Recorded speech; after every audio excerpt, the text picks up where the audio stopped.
Welcome back to Rider Fusion. Today we're taking a closer look at the 2026 Honda NX500 E-Clutch, the adventure bike that's changing how riders shift forever.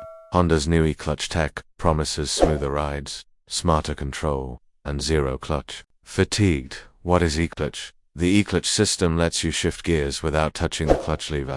It automatically engages and disengages the clutch with precise electronic control, giving you faster, cleaner shifts whether you're cruising highways or tackling rough trails.